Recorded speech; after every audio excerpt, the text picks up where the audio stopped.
Hello, everybody, and welcome to the weekly reroll. Yay! Where we recap what happened this last week on Twitch in terms of D&D shows. Now, this last week we had the start of a new show called Age of Strife, and it was fantastic. That will be included here after some fiddling around because apparently I didn't prep it properly, and now we're gonna have weird glitches for moments. Let's just pretend that's not happening right now. Okay, let's just all pretend that this is going totally normally. Cool. So, this week we had no roleplay solemn, but we did have a Dicing with Death, we had an Honorbound, we had a Misclicks, and we had an Age of Strife. That's 4 shows. And to be honest, we're actually doing all 5 shows kind of back to back to back to back to this week. I think Age of Strife was on Saturday, Honorbound was on Sunday. Today we have Solemn. Tomorrow we have Dicing with Death and Misclicks. That's Saturday to Tuesday, 5 D&D shows. It's a jam-packed week. But we're not here to talk about the news. We're here to talk about what happened in these different shows. So, without further ado, let us start with Dicing with Death. Alright, this is an interesting episode, an ending episode. Qualnir's reign has come to an end. He is alive. We pretty much just take the party, go heal up in a town, kind of hang out, get ready to go find some bandits, kill some bandits, rest up for a while. And then this dude shows up. Actually, a white bird, shows up outside Qualnir's window. Qualnir goes to, figure out what's going on. The bird hops in, he's like, rah, rah, rah, rah, rah, rah, rah. Okay, just being a pest. And eventually then it starts talking like, hey, Qualnir, we're sending, you're being watched. You got to get out of there. We're sending someone to help get you out. You'll know who they are when, it'll be obvious who they are. We're like, fuck, what the hell's going on here? Fine, whatever. I need to get as much rest as possible. I'm going to keep laying in bed. And actually, about half the episode takes place from Michelle's point of view because Qualnir's just sleeping. And Michelle's like dealing with getting a healer. She's dealing with this dude who shows up and trying to figure out how to get Qualnir out of here because like, Bloodletter's gone and there's like 24 riders bearing down on them. And so Michelle kind of comes up with this devious plan. The dude that went to pick her up, pick the two of them up, is the wizard that we had saved in Seagate. We had been asked to poison him by Sturge, and instead of poisoning him, we actually let him escape. So he comes to pick us up and says we've been watched. Michelle and him try and figure out how we've been watched, and it turns out it's been that little bauble we found on the troll over near the ruby mine. He's the one who had this bauble, and Bauble's like letting other people watch us. And so Michelle's like, well, let's just tell like a variant of this story to Qualnir. Let's tell him that the bauble allows people to watch him, and that the bastard of Ashenholt has been watching him. So he knows all of our plans and all of our strategies because he's been listening in. So there's no way that we can surprise him or talk to him because he knows that we're just trying to talk to him to get the thing. Yeah. And Qualnir's like, fuck, alright, fine. We're outnumbered, and our entire playbook has been given over to them. I think our only option is actually to run. Shit. And he's grumpy, but he'll come back for Bloodletter. I promise you that he's coming back for Bloodletter. Qualnir and Michelle and Gary, his name's not Gary, it's something else. It's on a character sheet over here somewhere.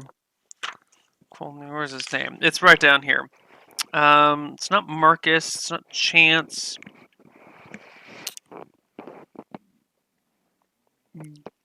Gokarth? Gareth? Oh, Gareth. Okay, that's just the A looks like a O-C. Gareth is the guy. So Michelle and Gareth tell Qualnir this. Qualnir goes along with the plan. The 3 of them all ride back to Seagate, hop on a ship, head back to Solstice, where Qualnir goes to pick up Imbop, get him settled, talks to his gnome who's building him a house, checks everything. Everything seems to be good except for the door that goes into the sewer, but the gnome's going to finish it. Then we go find our dwarf gem cutter and be like, wow, you made some pretty good work here, dwarf. It's not bad. It's not bad. Here, let me show you some other stuff. And I take him down to our secret basement, take him down to the secret workshop, I'm going to supply him with his tools, with all the things he needs. I'm like, here, come over, take a look at this thing. He's like, what? This is a tiny room. I'm like, yeah, come here, check this out. Look over there. He comes in, he's like, what's going on? And then I slam the door on him and lock him in and just leave him there. And we'll come back and deal with him in a day or two. He's not going to die in a day or two, 2 days might be kind of pushing it, but like a day and a half, we could leave him there for 36 hours with no food and water, and he'll be fine. So yeah, we do that, and we're pretty much set up. We've got Mbop, our manservant, back. We've got Michelle back. We've got my sister back. She's nice and free. Doesn't remember anything. Last thing she remembers is picking blackberries, so there's no information there. There's kind of a big question mark. Sturge is dead, and that's where we ended for Dicing with Death. That's it.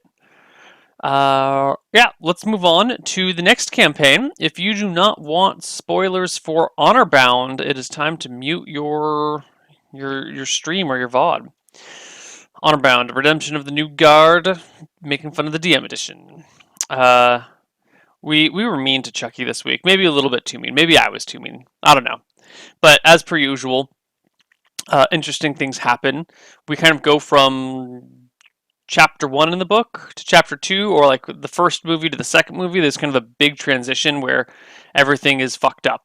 We've unleashed the horde of old gods back in the world, and things are taken over all over the place. After a bunch of talking about griffins and whatnot, we eventually go down to the treasure trove in Goldfort, because we're talking with the dwarves, and we get assigned some magical items. It looks like Ryan and Justin get armor that will shape change to, or illusion change to look like whatever you want it to look like. It doesn't make any noise, and it weighs half the weight of normal armor. So it's pretty fucking legit stuff. My character, on the other hand, didn't get assigned anything because they didn't know about her and there was nothing in her size. And so while everyone else was talking and ignoring the little halfling, she wandered off and picked up a silver ring. And tried to put it on later, to not very good effects. Anyway, we hop on some griffins after there's a long period of talking about the griffins and to the griffins and why the griffins aren't taking off. We want them to take off and yada yada yada. And we find out that Ryan is less intelligent than a griffin, but a lot more funny than a griffin. And then where do we go? We fly to Valis, not actually into Valis, like on the outside of Valis, and then we walk in. And immediately, as we're trying to walk into Valis, which is now overrun with these people who are worshipping some sort of serpent god, we come to the door, and the guard's like, you need to pay a silver a head to get in. And Ryan says something along the lines, like, hands the guy a platinum, and is like, may you be blessed in the light of a stare.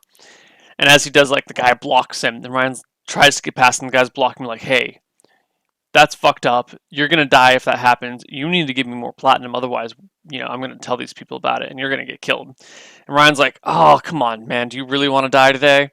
And the guard's like, hey, come on. And there's like a little bit of thing back and forth. And so my character like pulls out the platinum necklace, which she doesn't know, but it has like, it's a holy necklace blessed by a stare. And it's got like a stare symbol on it and everything. Like waves it in front of the guy being like, here you go. You just take this instead. And before anyone can do anything, Justin's character like grabs it out of my hands and hides it and like hands the guy some more money.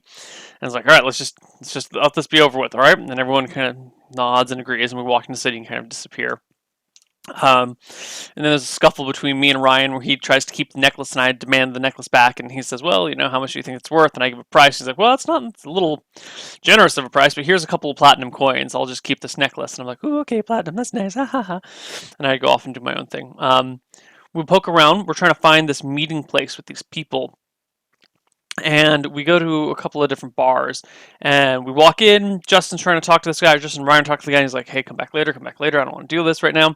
And so Thimble walks up and drops some thieves' cant. And, the guy's like, oh, well, you just want to go over here and do this. All like quiet and mumbled and under the table in thieves' cant, so no one really understands it. So Thimble's like, all right, guys, I got it. Let's go over here. And we head off towards the meeting place, kind of see the area, scope it out in the daylight. And then deciding, we don't want to just hang out here in the middle of broad daylight in front of this building until it becomes midnight. Why don't we just go hide somewhere? And after thinking about maybe going to a bar or a tavern, we decide, hey, let's go to one of the warehouses that we actually own, which Thimble's very excited by because she doesn't know about any of this. So we show up to the Gem Cutter's warehouse and camp out. Justin gets into a little bit of a not Justin, Justin's character, Martour gets into a bit of a funk and goes and just kind of like plops down and hangs out by himself in his Lemon's tiny hut. Oh, apparently Justin cast suggestion. He didn't hand him gold. He cast a spell to convince him. Whatever. Close enough. We got in through the gate. So we're inside. We're waiting in the warehouse. Thimble and Bowen talk for a little while. Thimble asks Bowen to tell her stories. Bowen doesn't tell stories very well. Martour is hiding in his hut because he's cranky. And then we all depart. Around midnight-ish, we go into the alleyway. We find some like bum hanging out in the alleyway that we're supposed to meet. And he's like, "What are you doing here?" And Thimble's like, "We're here for a very important meeting, and I think you know what it is." And the guy's like, "I don't know anything you're talking about. I'm just an old bum lying in the street. I don't know why I'm even talking to you." And then someone, I think Martour says, "We're here for a meeting with so and so." The name always really escaped me, but it's something like bourgeois or bourgeoisie or the bourgeois or the bourgeois, something along those lines. A bourgeois or bourgeoisie. Something. There's a boo sound in there and a rah and a sound. There's a bunch of weird sounds in there. Okay. And once he says that, the kind of like homeless bum gets up, like takes his stuff off. His hump is gone. He's like a full-fledged person. He's like, "Aha! You're here for a meeting with me." We all kind of roll our eyes, and we go. He leads us into a secret entrance into this underground lair, and we talk to some people there, and they start telling us that we have to like do all these different things. We got to like go save this person. We got to do this. We got to do this. And we got to do this. And Marshall's like, "Well." Yeah, Martour says, "Well, why don't we take out the flying tower in the sky? Wouldn't that serve these purposes?" And they're like, no, we can't do that. And plus, there's nowhere to get up there. There's all these problems. And eventually, Thimble goes, "All right, guys, we need one plan, not 5 plans. Dude, what is the biggest, most important thing or the most pressing thing that we need to do? Give it to us." And he's like, "All right. Well, these people are being executed tomorrow, and if we can stop the execution or fuck up the execution, it's going to make them look bad, and that's probably a good thing for us." We're like, "Okay, let's go figure out about this execution site." So we head over to the place where someone's going to be executed in the morning to like take a look, see if there's any places we could hide, what could be done with it. And as we're poking around, no, before we start poking around, Thimble takes out her silver ring, which she had hidden and no one knew that she had, puts it on, and tries to become invisible as hard as she can. And she goes invisible for a moment, and then she gets stunned for 10 minutes because it's probably some sort of cursed ring or something like that. And it didn't go too well for her. And in the very last round, in the last 6 seconds of her being stunned, some enemies show up and there's a battle. We win, of course, because we always win because we're the best around. Never going to let you down. And then that's where we end the session. So a lot happened, and not a lot happened at the same time. But the point is, we are now in Valis. We are trying to stop an execution. We've just slain 2 snake men. Yuntai, I think are their names. And we have to figure out how we're going to stop an execution in the morning. We should probably hide the bodies too, but we'll get there next week. Because there is Honorbound next week. And that is all the spoilers that we have for Honorbound Redemption of the New Guard. But up next is Misclicks. So, no Misclicks spoilers, go away. Misclicks D&D, Season 3, Episode 16. Oh boy. It's probably actually Season 4, Episode 1, but whatever, we're doing it this way. This was an interesting episode. So the party goes back to Newt to give him the edge of the Philosopher's Stone. Or the piece of the Philosopher's Stone, the Philosopher's Stone. And there's some discussion about what to do next, who knows what. There's some things going on. They get the message back, the note. The note which reads, I should have brought this up beforehand. I'm actually going to get the exact text of the note for you guys right now. Give me a sec. Here we go. The prism is under construction, so it is time to mount the lens in place at the bird's nest. After that, we must recover the emerald on the string. Iron has failed us, so your magic must succeed. The enclosed wand will give you the power you need to clear a path, but first we must deal with the pebbles that threaten to stop the cart. Find and remove the half-breeds. We cannot have any more disturbances. Do not underestimate the power of the divines. May the dark light shine the most bright. Signed by a guy who goes by or just the, because it's translated and it was like signed by a letter, and that letter makes that sound, so God knows what the name is. P.S. Send no more messengers. They smell too sweet and I cannot be discovered. So that's the letter they find. They puzzle over it. They try and figure out. There's a whole bunch of like figuring out what the letter means, which I can't recap all of it, but you can take a look at the episode. And in the end, they decide they're going to head south and try and get some more information. They walk through a couple of towns. They start asking about the bird's nest. They get the impression that the bird's nest is a location. And they have some, like, well, bird's nest, nesting fen, maybe there's something there. They start asking around, and apparently there used to be, the nesting fen used to be home to a wizard's tower who then did something crazy and created a swamp, and then the tower fell into the swamp. So there's some question about, like, was the building that they were in part of the bird's nest, or the wizard's tower? Is the wizard's tower the bird's nest? Is it somewhere else in there? What's going on? No one can really answer these questions. No one really knows. It's all kind of lost in mystery. When eventually they come back across Romlod, the weird ass wizard who lives in the woods, who doesn't remember them in the slightest.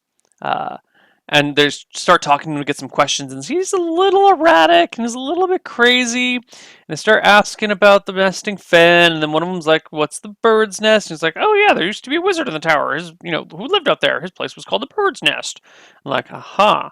And then there's some more questions and talk about spell books, talk about things, and the Rumlod's all of a sudden like super interested in the spell book they got because they show him the Night Blue bound spell book, and he's like, "Oh, I really want this. I will do anything you want for this book. You got to tell me what this book is." And so the party's like, "Well, actually, no, never mind. Clearly, this is valuable, and we don't. That's all we needed to know. See you later, dude." And they start to peace out. Although they come back the next day to ask him some more questions, and he's gone, just gone. The party decides in the end that they would like to try and figure out what else is going. Oh, they ask about lenses, like how do you make a lens? Who makes lenses? That sort of thing. And after asking around in a town, turns out that there is a lens maker, because lenses are difficult to make and hard to come by. They're very, very uncommon. They have to be like ground by hand very carefully. It's a long, elaborate process, so not very many people make them. But they find out that in Krobos there is a gnome who makes lenses, and so they go to Krobos to find him. And they find kind of where the gnome is supposed to be, but he's not there. He's missing. His house is empty. Talk to the guy across the street who says that he went to go work for a certain noble in Krobos. So they go to the noble's house to talk to the noble. Like, "All right, where's this lens maker? We need to talk to him."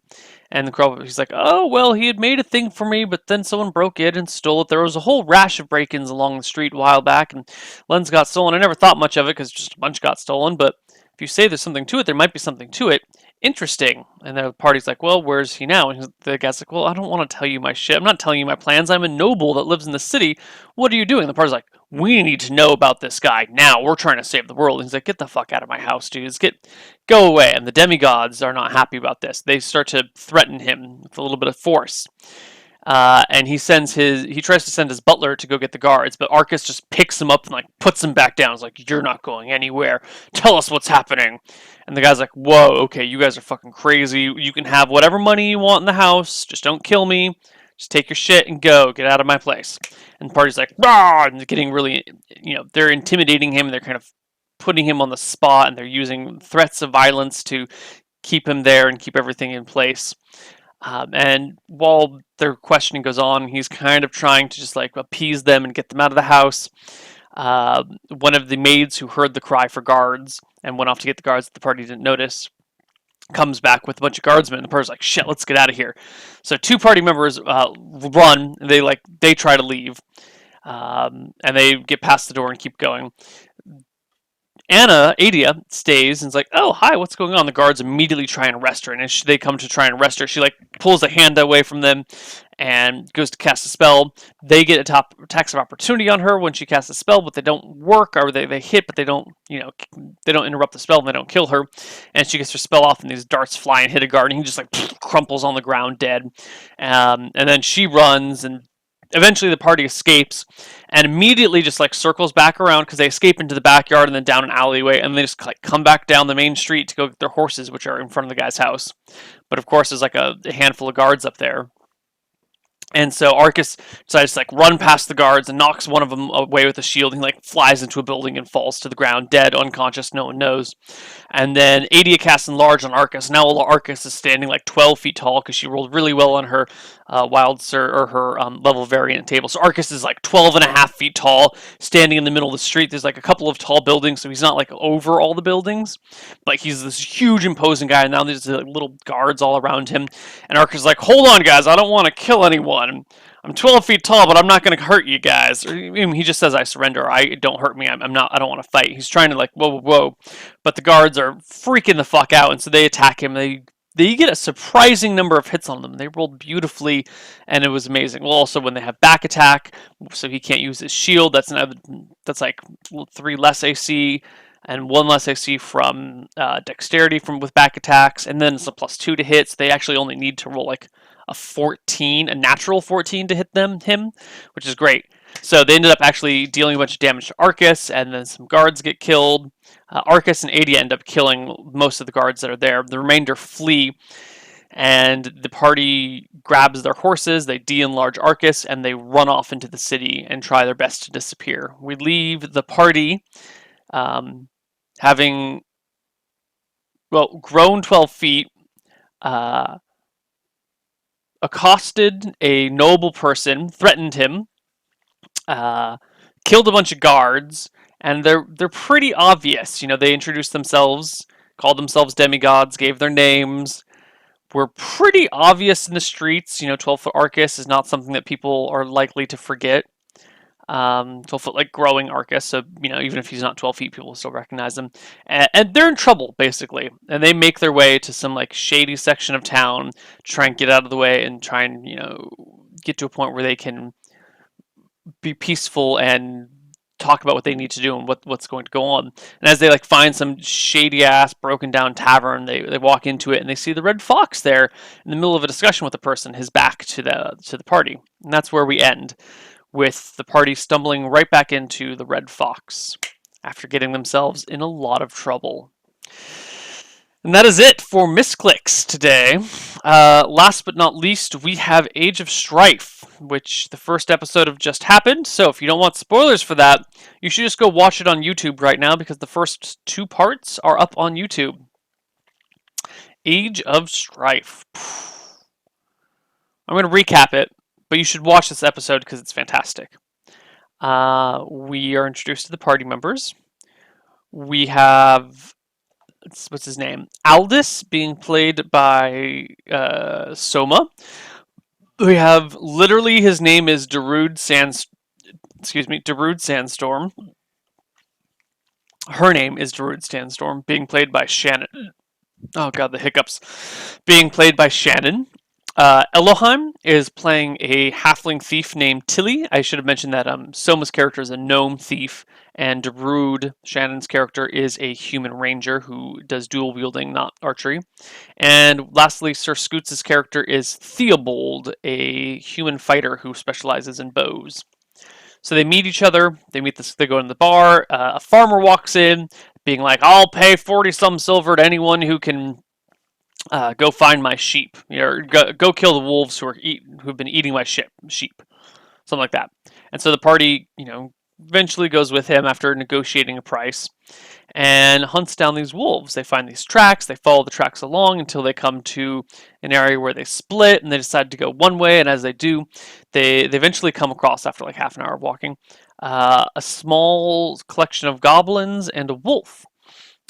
which they're roasting the goat, and so the fight ensues. They kill the goblin, they kill the wolf, then they kill the goblins.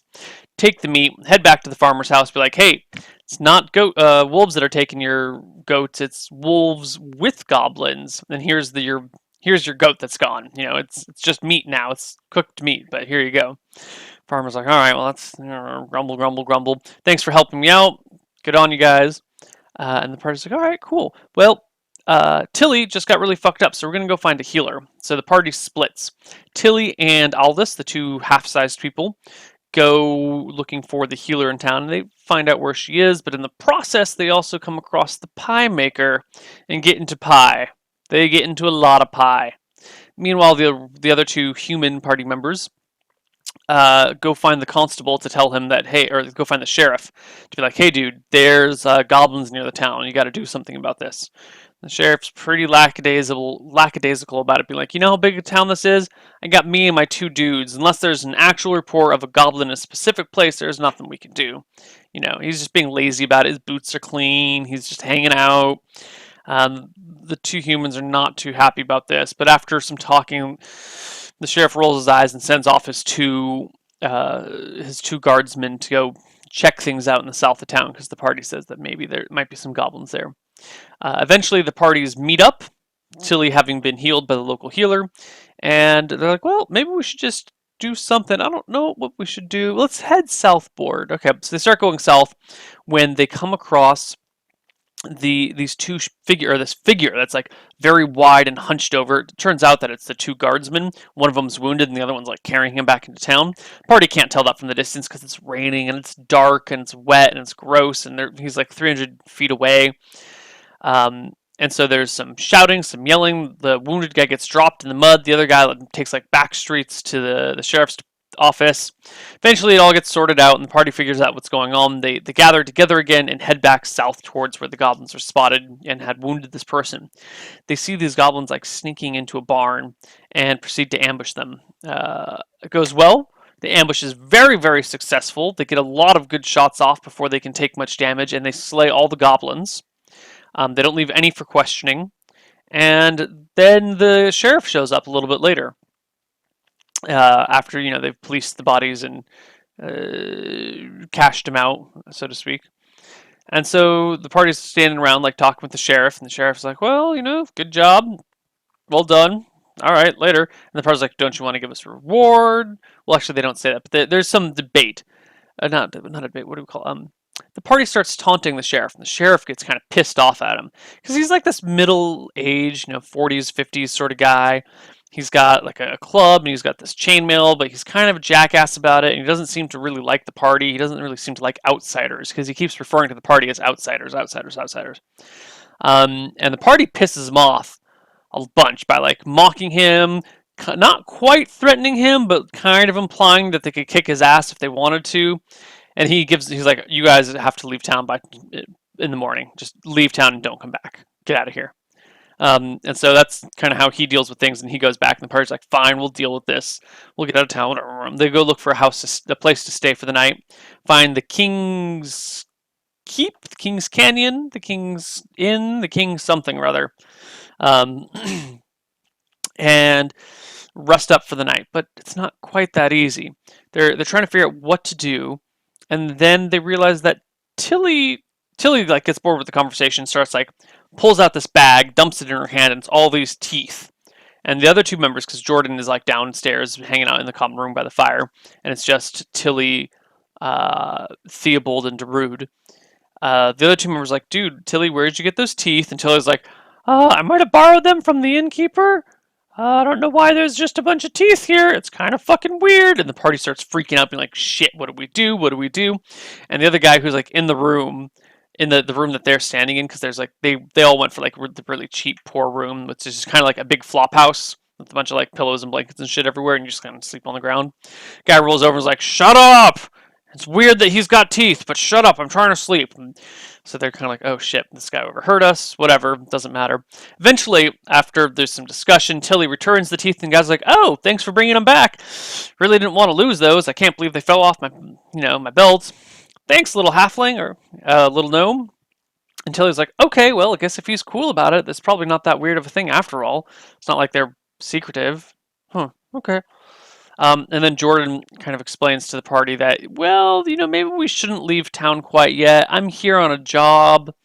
I'm trying to return something that was stolen from a noble. It was actually stolen by a knight who lives here, so I want to go talk to him, or try and get this back. I got to investigate the situation.